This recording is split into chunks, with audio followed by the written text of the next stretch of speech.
Good morning, dear fellow students. You are welcome to our channel जय हिंद विद्या मंदिर।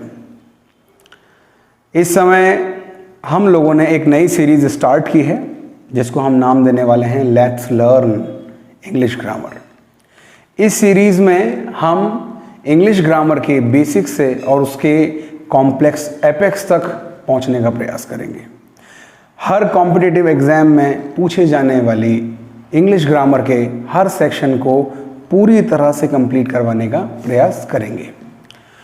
और जैसा कि मैं आपको बता चुका हूं कि इंग्लिश एक ऐसी लैंग्वेज है जो दुनिया में सबसे ज़्यादा बोली जाती है और इसको समझने वाले लोग भी ज़्यादा हैं। तो इसके पीछे एक रीज़न यह भी माना जाता है कि इंग्लिश बहुत सरल लैंग्वेज है। अगर हम बात करें इसकी ग्रामर की, तो ग्रामर सेक्शन को समझने के लिए आपको अपने दिमाग में एक बात को बैठानी होगी कि आप इंग्लिश ग्रामर को इंग्लिश के सेंस में ही सीख सकते हैं। अगर आपने इसे किसी दूसरी लैंग्वेज के सपोर्ट में लेकर सीखने का प्रयास करा तो ये बहुत मुश्किल हो जाएगा।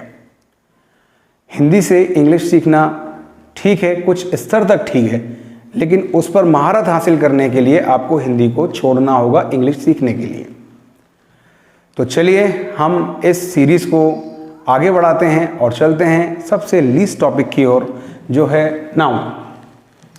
डेफिनेशन बचपन में आप सभी को याद करवाई गई होगी। Noun is the name of any person, place और थिंग, जिसका मतलब ये हुआ कि नाउन किसी भी व्यक्ति, किसी जगह या कोई वस्तु को कहा जाता है, जिसे हिंदी में संज्ञा भी कहते हैं।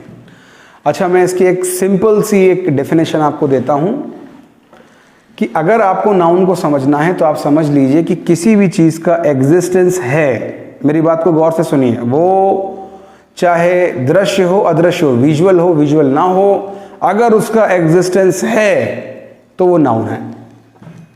अगर उसका एग्जिस्टेंस है, मैं कह रहा हूं, इवन भूत जो कि नहीं होते लेकिन वो नाउन है। क्यों? क्योंकि किसी ना किसी स्तर पर, अब वो काल्पनिक हो लेकिन उनका एग्जिस्टेंस है, तो हम उसे क्या कहेंगे? नाउन। यहां पर मैं आपके साथ में शेयर करना चाहूंगा नाउन को हमने कितने अलग अलग भागों में बांटा हुआ है। देखिए, नाउन सबसे पहले, सबसे सरल, समझने में आसान, वो है कॉमन नाउन। कॉमन नाउन मतलब ये हुआ, मैं कॉमन और प्रॉपर नाउन को म्यूचुअली समझाऊंगा ताकि आपको दोनों के बीच का भेद भी समझ में आए और दोनों बहुत अच्छी तरीके से समझ में भी आ जाए। देखिए, कॉमन और प्रॉपर। प्रॉपर का मतलब बिल्कुल वही, कॉमन मतलब सबके लिए एक जैसा। फॉर एग्जाम्पल, अगर मैं कहूं शहर और कहूं भोपाल, तो शहर तो बहुत सारे हैं, कॉमन है, लेकिन भोपाल एक ही शहर है। बात समझ में आई होगी। मैंने कहा लड़के या लड़का, तो और दूसरी तरफ कहता हूं मैं श्याम, तो देखिए लड़का कोई भी हो सकता है, पर श्याम क्या है? प्रॉपर है। लड़का कॉमन हो गया, श्याम प्रॉपर हो गया। शहर की बात की तो शहर कॉमन हो गया, और भोपाल की बात की तो भोपाल एक प्रॉपर हो गया। तो इन दोनों के बीच का डिफरेंस आई होप आपको समझ में आ गया होगा। कॉमन नाउन वो है। अच्छा, ये फिर कैटेगरी कहीं भी जाएगी, इसमें गर्ल्स सुनीता भी हो सकता है, या हम बोल सकते हैं माउंटेन, और माउंटेन के बाद हिमालय। माउंटेन बहुत सारे हैं, कॉमन है, और हिमालय वो प्रॉपर है। फिर हम किसी भी तरह जा सकते हैं, जैसे हम कह सकते हैं क्लासेस और 9th क्लास। क्लास क्या हुआ? ये कॉमन हो गया, और 9th बोल दिया तो ये प्रॉपर, हमने उसको मतलब एक तरीके से सब्जेक्टिफाई कर दिया, बता दिया कि सब इसकी बात हो रही है, तो वहां पर वो प्रॉपर बन जाता है। इसके बाद चलते हैं हम कलेक्टिव नाउन की ओर। ये अच्छा, कलेक्टिव नाउन और मटेरियल नाउन, इन दोनों को भी आपको जॉइंट में समझना पड़ेगा, क्योंकि इनके बीच में डिफरेंस ज़्यादा नहीं है। आप ऐसे समझिए कि मटीरियल को पहले समझ लीजिए। मटीरियल नाउन क्या है? हर नॉन लिविंग थिंग इसमें ऐड हो जाती है मटीरियल नाउन में, ठीक है। कॉन्क्रीट, जितनी भी स्ट्रॉन्ग चीज़ें हैं या मतलब जिनमें जान नहीं है, तो वो हम मटेरियल नाउन में काउंट करते हैं। अब चलते हैं कलेक्टिव नाउन की ओर। ये थोड़ा सा कॉम्प्लिकेटेड है मटेरियल से, फिर भी आप समझने का प्रयास करें कि कलेक्टिव नाउन, जैसा कि नाम में लिखा हुआ कलेक्शन, कलेक्टिव, कलेक्ट करने लायक, क्या क्या चीज़ें हम कलेक्ट कर सकते हैं जिनका हम एक ग्रुप बना सकते हैं। देखिए, मैं समझाता हूँ। मान लीजिए कि आप एक स्कूल में पढ़ते हैं, उस स्कूल के अंदर 10 से 12 क्लासेस हैं। उन 10 से 12 क्लासेस में जिस क्लास में बच्चे पढ़ते हैं उसे हम क्लास कहते हैं, और जहां बच्चे नहीं पढ़ते उसे हम रूम कहते हैं। थोड़ा कॉम्प्लिकेटेड है, फिर भी समझिए। जब तक बच्चे नहीं होंगे तब तक वो क्लास काउंट नहीं होगी। हमने कहा लाइब्रेरी, लाइब्रेरी मतलब जहां पर बुक्स होती हैं। अगर हम बुक्स हटा दें तो वो एक रूम है। मैंने कहा आर्मी, आर्मी का एग्जिस्टेंस सोल्जर से है। जब सोल्जर्स होंगे तो आर्मी है। बात समझ में आ रही है मेरी? अगर सोल्जर्स ही नहीं हैं तो फिर कलेक्शन किसका? तो आर्मी सोल्जर्स का कलेक्शन है, लाइब्रेरी बुक्स का कलेक्शन है, और क्लास स्टूडेंट्स का कलेक्शन है। आपको समझ में आ गई होगी बात। अब बात करता हूं मटेरियल।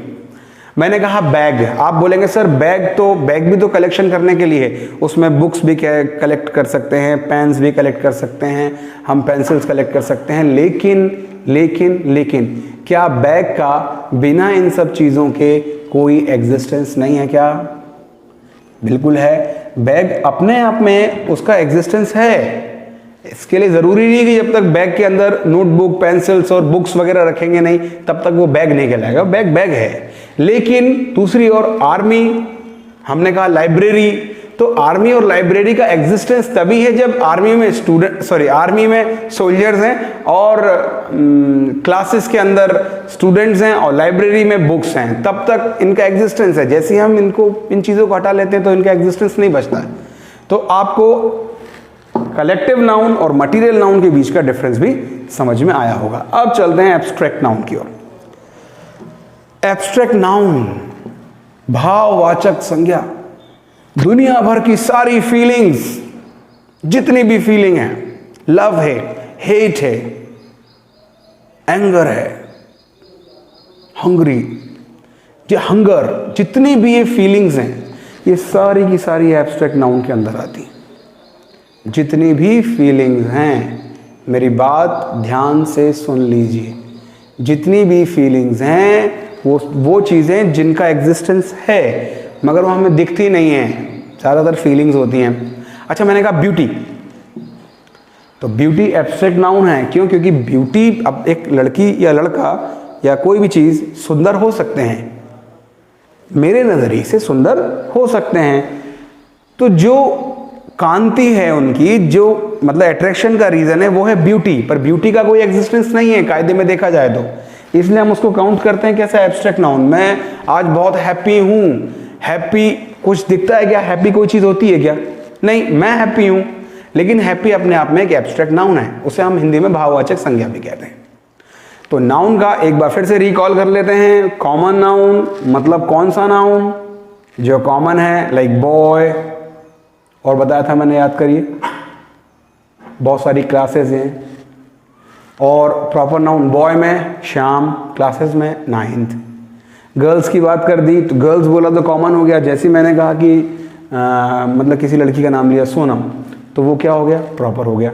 अब बात करते हैं कलेक्टिव नाउन की और मटेरियल नाउन की। तो देखिए ध्यान से, कलेक्टिव नाउन में मैंने आपको बताया था कि जिन चीज़ों का कलेक्शन करने के बाद कोई चीज़ एग्जिस्टेंस में आती है। फॉर एग्जाम्पल आर्मी, आर्मी तभी वजूद में आती है जब सोल्जर्स का कलेक्शन हो। लाइब्रेरी वजूद में तभी आएगी जब लाइब्रेरी में बुक्स का कलेक्शन हो। क्लास हम तब कहेंगे जब वहाँ स्टूडेंट हो, नहीं तो वो रूम है, खाली रूम है। बात समझ में आ रही होगी। अब फिर मैंने मटेरियल आपको एग्जाम्पल से समझाया, इसको डिस्टिंग्विश किया था कि मटेरियल जो है वो कलेक्टिव से किस तरह लगे। कि मटेरियल नाउन में मैंने कहा बैग, तो आपने कहा सर बैग भी तो कलेक्शन है। किस चीज़ का कलेक्शन है? सर बुक्स का कलेक्शन है, नोटबुक का कलेक्शन है, पेन भी उसमें इकट्ठा होता है। लेकिन क्या इन सब चीज़ों को हटा दिया जाए तो क्या बैग की एग्जिस्टेंस खत्म हो जाती है? क्या बैग होता ही नहीं है क्या? बिल्कुल होता है ना। इसी तरह कलेक्टिव नाउन में जब एग्जिस्टेंस बनता है उन चीज़ों को मिलाने के बाद, इसको बहुत ध्यान से समझना है अपन ने। आर्मी का एग्जिस्टेंस ही तभी है जब उसमें सोल्जर हैं। हम सोल्जर बाहर निकाल लेंगे तो आर्मी कोई चीज़ नहीं है। क्लियर हो गया? अब उसके बाद चलते हैं फाइनल एब्स्ट्रैक्ट नाउन की ओर। तो एब्स्ट्रैक्ट नाउन के अंदर दुनिया की सारी फीलिंग्स आती हैं, आपको याद रखना है। और यही एब्स्ट्रैक्ट, मैं आपको क्लियर कर दूं, यही एब्स्ट्रैक्ट आगे जाकर के एडजेक्टिव और एडवर्ब बनते हैं, इसलिए इनको अच्छे से याद कर लेना है। दुनिया भर की जितनी फीलिंग्स हैं सारी की सारी एब्स्ट्रैक्ट के अंदर आती हैं। हंगर, एंग्री और लव, हेट, मैंने बताया आपको ब्यूटी, अगली, ये सारी चीज़ें जो हैं ये सब एब्स्ट्रैक्ट नाउन के अंदर आएंगी। और आगे चल करके एब्स्ट्रैक्ट नाउन ही एडजेक्टिव और एडवर्ब बनेगा। तो इस वीडियो को मैं यहीं पर एंड करता हूं। नाउन के बाद अगले वीडियो में मैं प्रोनाउन लेकर आऊँगा। हम उसमें समझने का पूरा प्रयास करेंगे कि प्रोनाउंस के भी कितने टाइप्स हैं। अभी के लिए इतना ही, फिर मिलेंगे अगले वीडियो में।